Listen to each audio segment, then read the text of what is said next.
Hello everyone. Today we're going to discuss about the restrictions to logarithms. Before we begin, let's remember that logarithmic functions and exponential functions are inverses. Let us first discuss about the restrictions on the base of a logarithmic function. The first restriction is that the base of a logarithm cannot be zero. Here is the proof. Take for example log base 0 of 3 equals y. Let's change that to exponential function. The exponential function is going to be 0 to the y power equals 3. If you think about it, there is no way that you can substitute any number for y that will make the left side become equal to 3. Nothing can turn the 0 to the y power become a 3. Let's have another example. Log base 0 of 15 equals y. Turn to exponential form is going to be 0 to the power of y equals 15. With the same principle as before, nothing can turn this into 15. Nothing, no value of y can turn that 0 and become 15. Therefore, base of 0 is not permitted in the logarithmic function. Restriction number 2.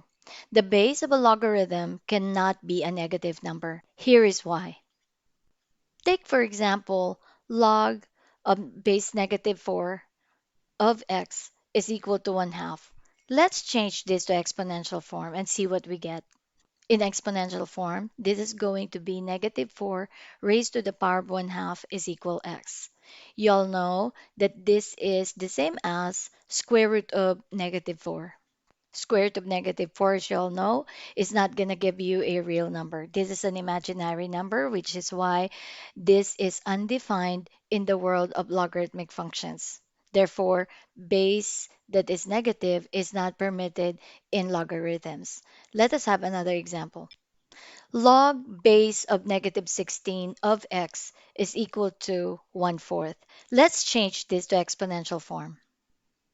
That is negative 16 raised to the power of 1/4 equals x. With the same principle, this is going to become fourth root of negative 16, which is going to be undefined.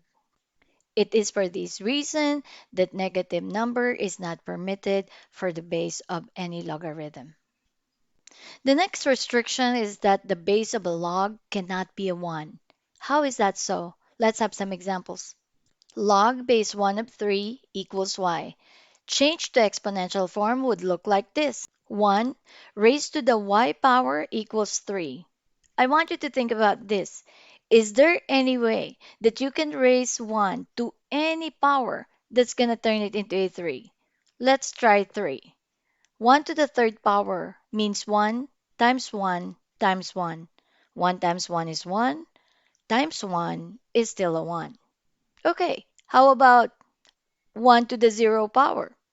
1 to the 0 power is going to be 1. Nothing can turn 1 and make it into a 3. Let's have another example. Log base 1 of 10 equals y. Let's change it to exponential form. That is 1 raised to the y power equals 10.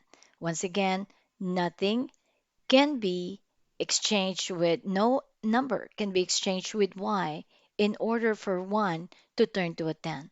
It is for this reason that the base of a logarithm cannot be a 1. For the next one, we're going to discuss about the restriction on the argument. We're already done with the restriction on the base. Let us now discuss about the restrictions on the argument. What can't happen with the argument? The first restriction for the argument that I want to discuss is that it cannot be zero. How is that so? Let's have some examples.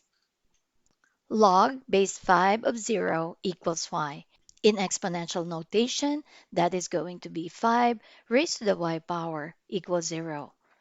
Let's pause for a while and think about this.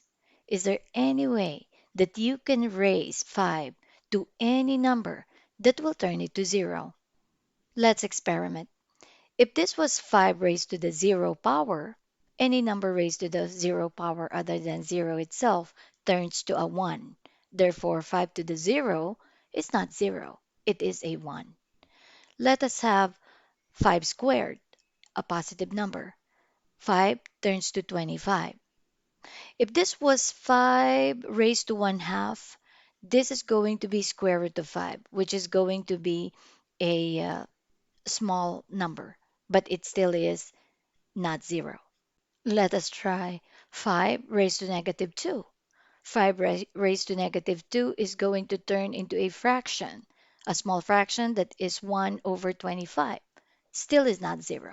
Therefore, this is one example that would show you that 0 for the argument is not permitted and it cannot happen.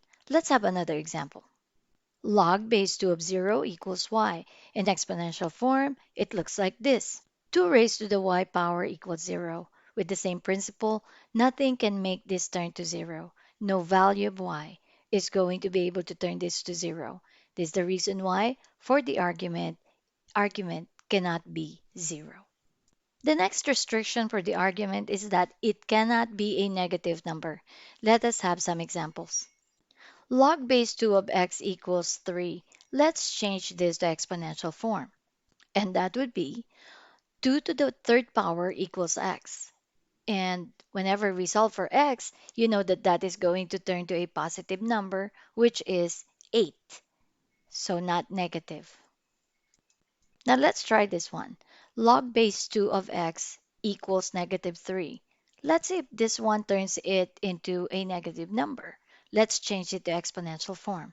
So this is going to be 2 to the negative 3 power equals x. Negative exponent is not permitted, and so this has to go to the denominator, and this will turn into a fraction, like this, which will now become 1 over 8. So we have already tried raising it into a power of a negative number. However, the argument really will not become a negative number. Let us try 0. Log base 2 of x equals 0, turn to exponential form is 2 to the 0 power equals x. If you solve this, this is going to turn to a 1. So x is equal to 1. So as you can see, in all the examples that we gave a positive power, we gave a negative power, we also gave 0. Nothing had turned the argument into a negative number. This is why an argument cannot be negative. So that ends our topic on the restrictions of the logarithmic functions. And I hope that you have learned a lot today. Keep in mind all these restrictions because you're going to use them when operating with logarithmic functions. Till next time, guys.